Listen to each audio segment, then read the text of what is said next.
తీసేసి గింజలు వస్తాయి, బాగుండదు. బాగుంది లేతగా, కానీ తుర్మనికి వస్తుందా చూడు.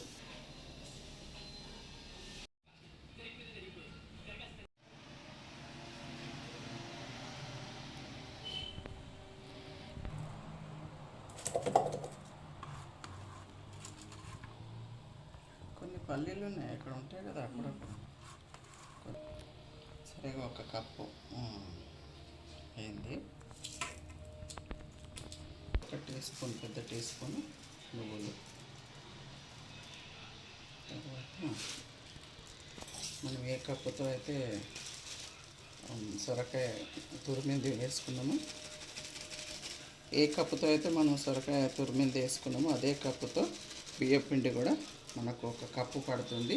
ఫస్ట్ ఇవన్నీ పేస్ట్ వేసేసుకున్నాము. కొన్ని పల్లీలు, అల్లం ముక్క, ఒక 2 ఇంచుల అల్లము, 2 ఇంచుల అల్లం, ఒక 10 పచ్చిమిర్చి. అంటే మనం తినే కారాన్ని బట్టి పచ్చిమిర్చి వేసుకోవచ్చు. తురిమింది కరివేపాకు, తర్వాత కొత్తిమీర, తురిమిన కొత్తిమీర,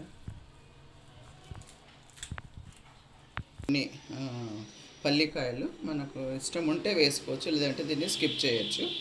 ఒక టీ స్పూన్ నువ్వులు కూడా వేసుకున్నాం కాబట్టి ఈ పల్లీలు కూడా మనకు ఇష్టమైనవి వేసుకోవచ్చు.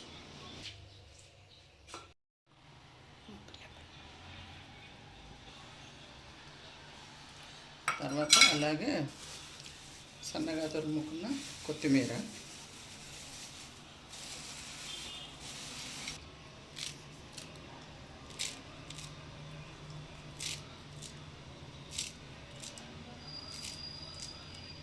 సన్నగా తురుముకున్న కొత్తిమీర, కరివేపాకు వేసేసాము. ఇప్పుడేమో ఈ పచ్చిమిర్చి, అల్లం పేస్ట్ వేసేసుకోవాలి.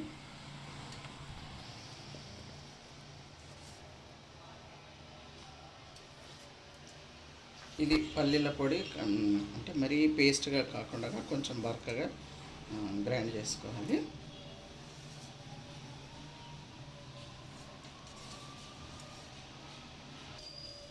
ఇది ఫస్ట్ మొత్తం ఇట్లా కలుపుకొని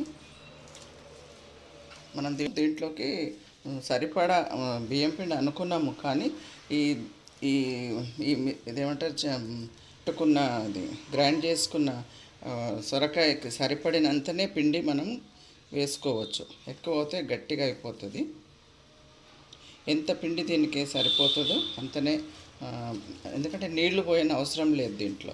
సొరకాయ దాంట్లోనే నీళ్ళు ఉంటాయి కాబట్టి దానికి ఎంత సరిపోతుందో అంతే పిండి వేసుకోవాలి దీంట్లో.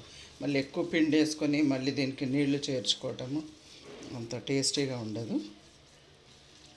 ఉప్పు దీంట్లో ఇంకా వేయలేదు, ఎందుకంటే ఉప్పు వేస్తే ఇది నీళ్ళు ఊరుతాయి దీంట్లో, కాబట్టి పల్సగా అయిపోయే ఛాన్స్ ఉంది పిండి. అందుకనే ఉప్పు లాస్ట్కి వేయాలి. ఇట్లా కొద్దిగా బియ్యం పిండి వేసుకుంటూ మనం దీన్నంతా చక్కగా కలుపుకోవాలి.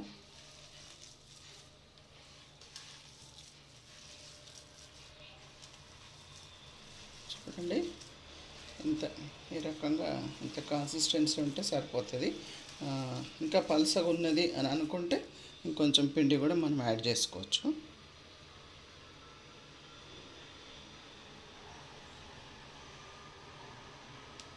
ఒకవేళ గట్టిగా అనిపిస్తే ఒక 2 స్పూన్స్ అట్లా వాటర్ యాడ్ చేసుకొని కలుపుకోవచ్చు.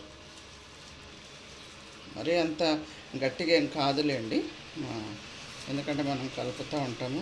తర్వాత దీంట్లో ఉప్పు యాడ్ చేసిన తర్వాత కూడా నీళ్ళు ఊరుతాయి దీంట్లో. చూడండి, ఈ రకంగా ఉండాలి. పెసరపప్పు కూడా నానబెట్టి కొంచెం పెసరపప్పు కూడా యాడ్ చేస్తారు, కానీ అది మన ఆప్షన్, మనం ఇష్టం ఉంటే యాడ్ చేసుకోవచ్చు. నేనైతే కొన్ని పల్లికాయలు గ్రైండ్ చేసి కచ్చాపిచ్చగా, నువ్వులు ఒక పెద్ద టీ స్పూన్ వేసాను.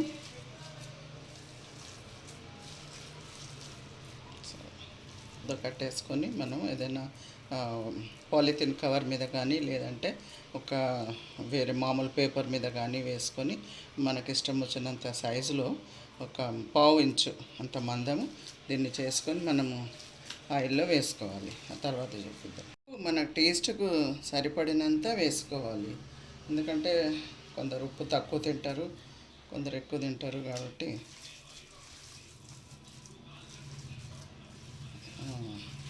తగినంత ఉప్పు. ఇంకా మనం తర్వాత టేస్ట్ చూసుకొని ఇంకా అవసరమైతే ఉప్పు మళ్ళీ మనము యాడ్ చేసుకోవచ్చు దీనికి.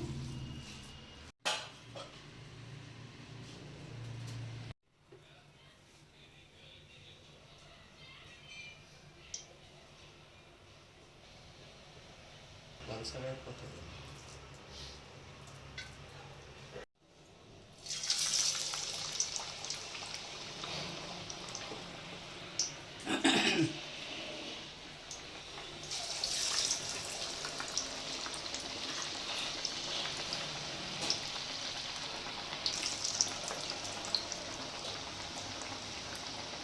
ఇవి మరీ బాగా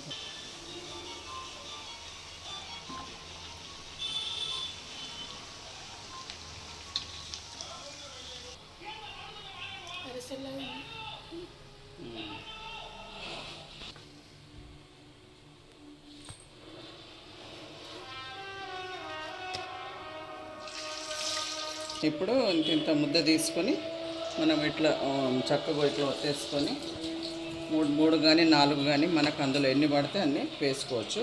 ఇది మరీ సన్నగా కాకుండా ఒక 1/2 ఇంచు మందం చేసుకుంటే చాలు.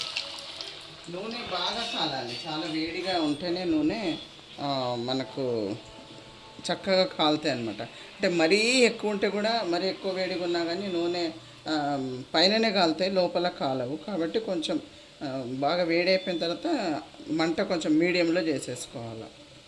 చేసుకున్నప్పుడు ఇది మనకు మంచిగా కాలుతాయి అన్నమాట. అంటే ఇది ఏం అడుగంటవు, ఎందుకంటే ఇందులో బియ్యం పిండి ఉంది కాబట్టి అడగంట. ఇదే దీంట్లో కార్న్ఫ్లోర్ వేస్తే ఒక్కొక్కసారి అడగంటే కింద పట్టుకునే ఛాన్స్ ఉంటుంది. కొంచెం తీయటానికి ఇబ్బందిగా ఉన్నా ఏం ప్రాబ్లం ఏమి ఉండదు, కానీ వచ్చేస్తుంది. కానీ కార్న్ఫ్లోర్ వేస్తే ఏంటంటే ఒక్కోసారి కింద పట్టుకుంటుంది, కడాయికి పట్టేసుకుంటుంది. మనం దీంట్లో రైస్ ఫ్లోర్ కాబట్టి మనకేం పెద్ద ప్రాబ్లం ఉండదు. అంటే క్లాత్ కానీ లేదంటే ఒక పేపర్ కానీ, నేనైతే గుడ్డ గట్టిగా పిండేసి దాని మీద ఇట్లా చేస్తాను, మనకి ఈజీగా ఉంటుంది. మళ్ళీ పేపర్కి ఆయిల్ రాసుకోవటం అవన్నీ ఇబ్బంది లేకుండా ఉంటుంది అన్నమాట. తిప్పుకోవడానికి గట్రా బాగుంటుంది అన్నట్టు.